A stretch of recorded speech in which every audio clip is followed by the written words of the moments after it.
Hola, muy buenos días, ¿cómo estáis?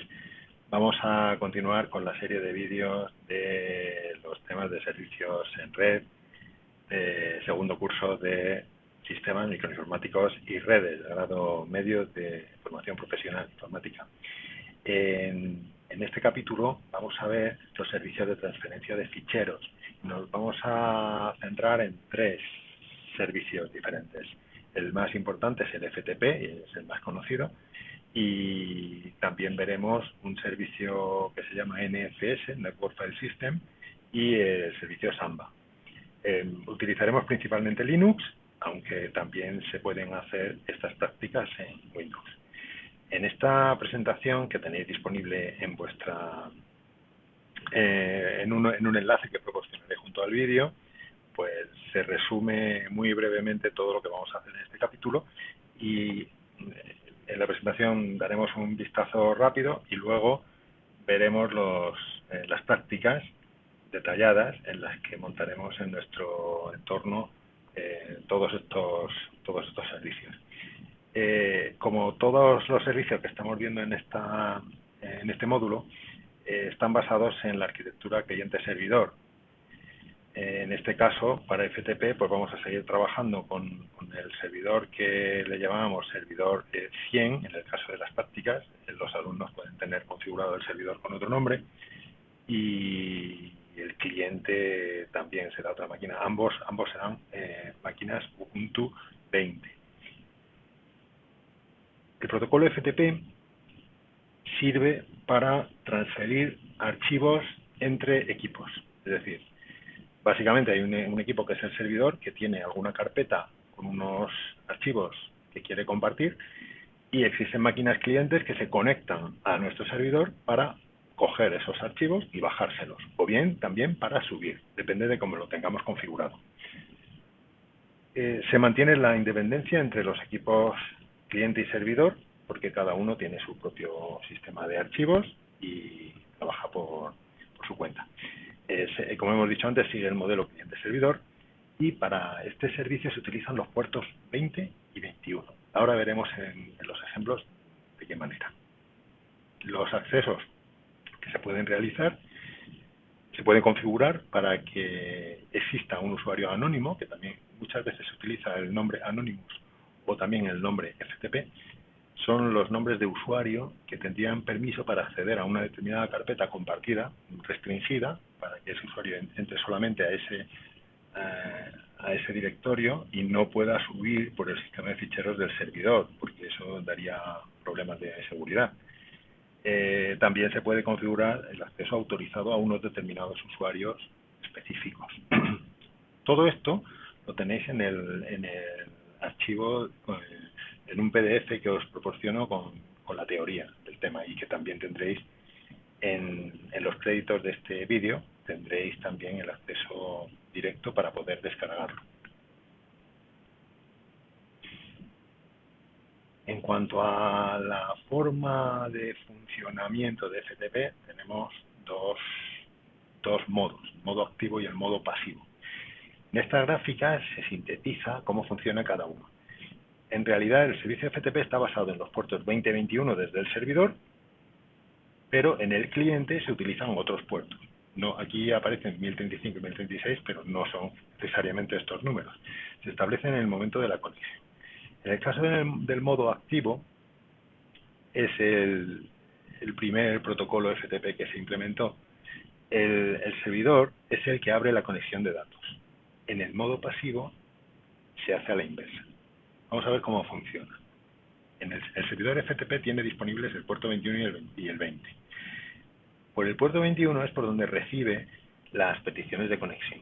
Entonces, el cliente, cuando quiere establecer una conexión para FTP con el servidor, lo que hace es que se conecta desde un puerto de control determinado, se conecta al puerto de control 21 y le dice, oye, quiero establecer una conexión. Entonces, el servidor FTP le dice, vale, pues vamos a empezar. Entonces, le manda un OK, una CK, la señal de que estamos disponibles y a partir de aquí, desde este momento, empieza a enviar los datos.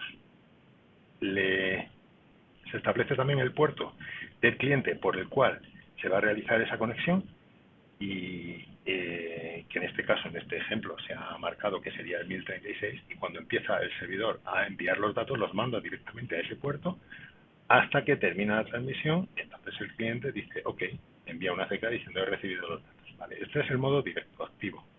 Es la manera más simple. Pero esta arquitectura tiene algunos problemas de seguridad. Entonces, para evitar problemas de seguridad, se implementó una arquitectura un poco más compleja, más elaborada, que es el modo pasivo. En el modo pasivo, el cliente solicita la conexión igualmente, de la misma forma, a través de los puertos de control, ¿no? El puerto de control 21 le dice al servidor, oye, quiero conectarme. Y en este caso, lo que hace el servidor es que le dice, vale, pero te vas a conectar al puerto que te voy a decir yo. Entonces le indica cuál es el puerto de datos, que no va a ser el 20 como en el caso activo, ¿vale? En el caso de la conexión en modo pasivo, se establece otro puerto de datos diferente. Entonces el cliente se conecta a ese puerto de datos que le ha indicado el servidor y el servidor inicia la transferencia de datos. ¿De acuerdo? De esta manera es un poquito más robusta, un poco más segura, se llama modo pasivo y es la más utilizada. Una vez establecida la conexión FTP, tenemos diferentes modos de transferencia. Podemos bajar los archivos en modo carácter, cuando son archivos de texto, o en modo binario, por ejemplo, cuando son ejecutables. Esto se establece directamente a través de la conexión. Cuando estamos conectados, lo veremos en los ejercicios, cuando estamos conectados a una máquina por FTP, tenemos la posibilidad de ejecutar una serie de comandos, como estos que aparecen aquí. Básicamente get y put sirven para subir archivos o para bajarlos. Al revés, sería get para bajar archivos y put para subirlos. Esta sería la sintaxis. Cuando estamos conectados, el servidor nos presenta un prompt tipo FTP y aquí escribimos lo que queramos, ¿no? Si ponemos dir, nos presenta la lista de archivos que hay en el servidor. Si ponemos ls, sería lo mismo. Si ponemos delete, podemos borrar un archivo, etcétera, ¿no? Existen otros comandos y para esto os dejo que miréis los apuntes tranquilamente y hagáis las prácticas. ¿Quién es un cliente FTP? Pues es una máquina que se conecta al servidor. Esa máquina que tiene que tener una aplicación que es la que hace de servidor propiamente, ¿no? Entonces, por ejemplo, directamente en un terminal Linux podemos ejecutar FTP. FTP es un comando que nos abre una conexión FTP con quien digamos.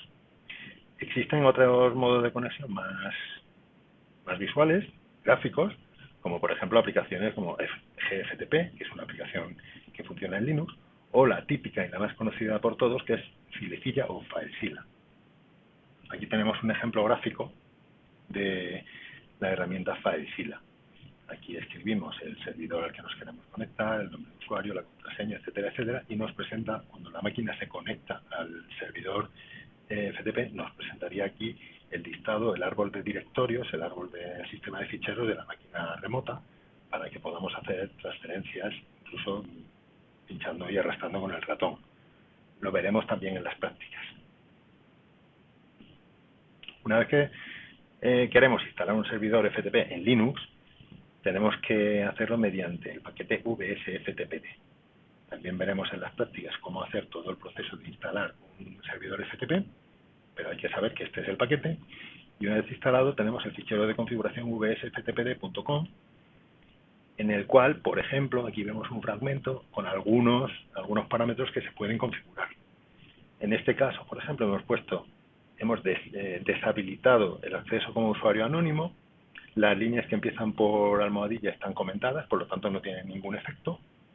El banner sería el texto que nos presenta el servidor cuando nos conectamos. Bueno, aquí hemos puesto un texto genérico de presentación.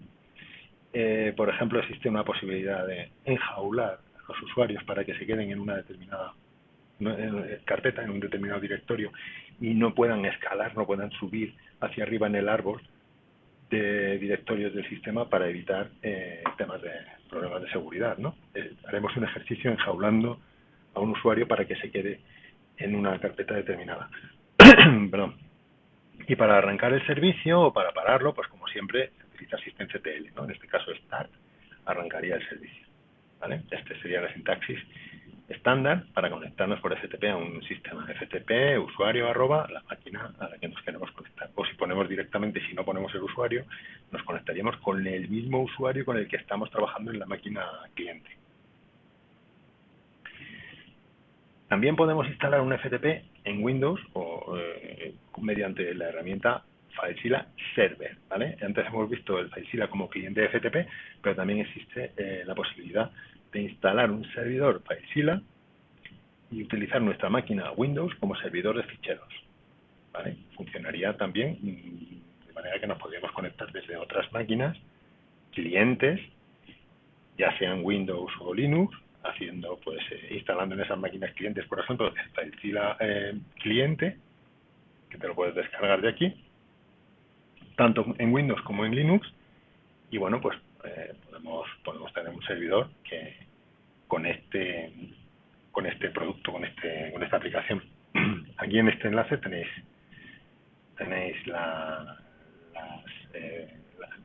el programa, ¿no?, para descargarlo. Otro servicio de transferencia de ficheros diferente es el NFS, Network File System. Es un protocolo que inventó Sun Microsystems hace un montón de años, que se utiliza a nivel de servidor, sobre todo en entornos que tienen Unix, ¿no? Tanto Solaris como HP UX, IBM AIX, etcétera. Utilizan el NFS como servicio de transferencia de ficheros. Es un servicio, bueno, en realidad el servicio de transferencia de ficheros sería FTP. NFS es un servicio que permite transferir ficheros mediante compartición de carpetas.